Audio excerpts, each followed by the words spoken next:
So first of all, I want to thank everybody for taking time out of their busy schedules. I realize, especially during the summertime, things are pretty hectic out there in the construction world.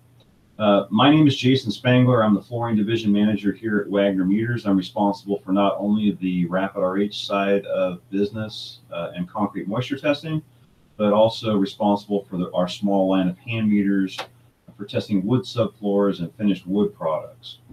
We are going to do a Q&A here, so if you do have questions, please don't hesitate to type them in and send them to us.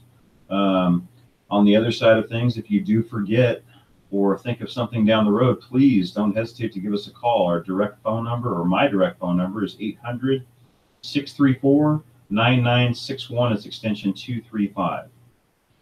Couple of things before we get into the Q&A portion. First of all, for those of you who are familiar with the ASTM F2170 standard, which is the standard for utilizing products such as the Rapid RH for testing the relative humidity of concrete in situ or in concrete, that standard for the longest time has been 72 hours. Within the last few months, it has actually changed to a testing duration of only 24 hours. So we have now cut the testing time from having an absolute number of at 72 hours. It's been cut down to 24 hours.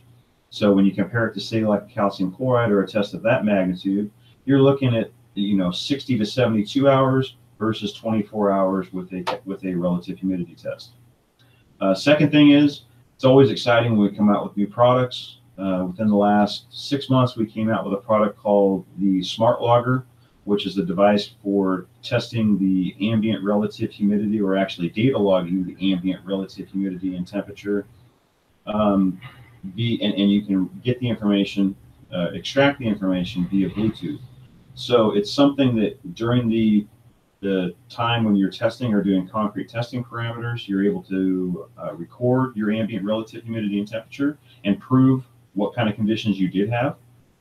During your installation time, there's actually some very specific requirements for the temperature and relative humidity for adhesives and different kinds of flooring products that are being installed. So it's nice to have that information. Again, it's all about having the proper documentation in case there is an issue. We're hoping there won't be, but in case there is, we want you to be able to have the correct information. So with all that being said, let's get to the Q&A section.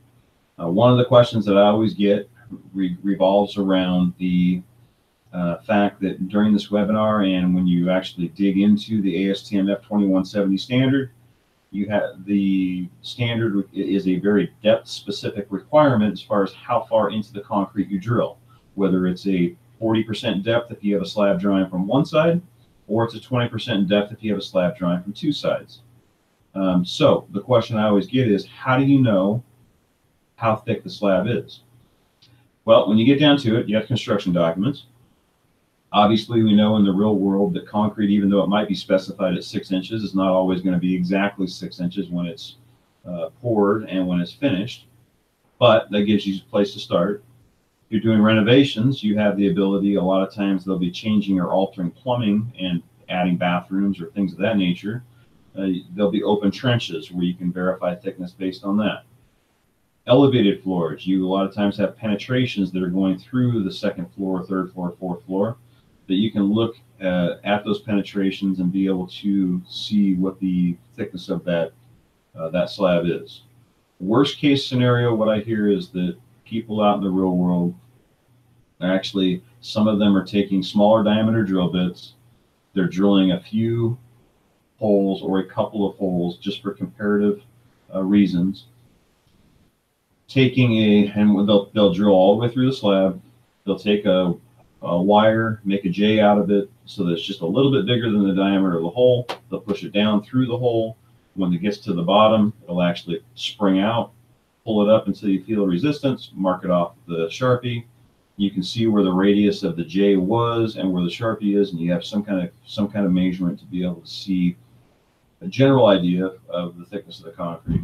At the end of the day, you need to do your best to try to figure out or determine that thickness to be able to get the best information possible with a device like the Rapid RH. Second question that I get a lot is when we're talking about elevated slabs in pan decking. As most of you know, the pan decking is going to have various thicknesses. So you're going to have a thin portion and you're going to have a thick portion. Question always is, do I calculate my 40% depth based on the thin or thick portion? And then where do I place the sensor? First thing I have to say is the ASTM standard is completely silent on this whole situation. There's not any kind of direct guidance from the standard, and really that's where the guidance for this testing methodology comes from. For us, what we say to make sure that you're covering yourself is do what you can to identify, A, calculate your 40% based off of the thickest section, and then B, do the best you can to identify where that thickest section is and place sensors in that area. And one of the ways that you can do that is with a fairly inexpensive metal detector that works a lot like a stud finder for identifying wood studs in a wall, is that these metal detectors, you can put them on the surface of the concrete.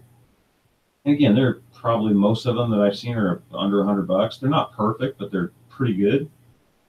Put them on the surface, scan across. It's got a signal that'll pick up the thin area or the metal in the thin area. So you can mark that off and then scan across, and it'll pick up the next one. So you can see center to center where you're at on your high spots, and then drill in between those two based on the calculation of what the overall thickness is.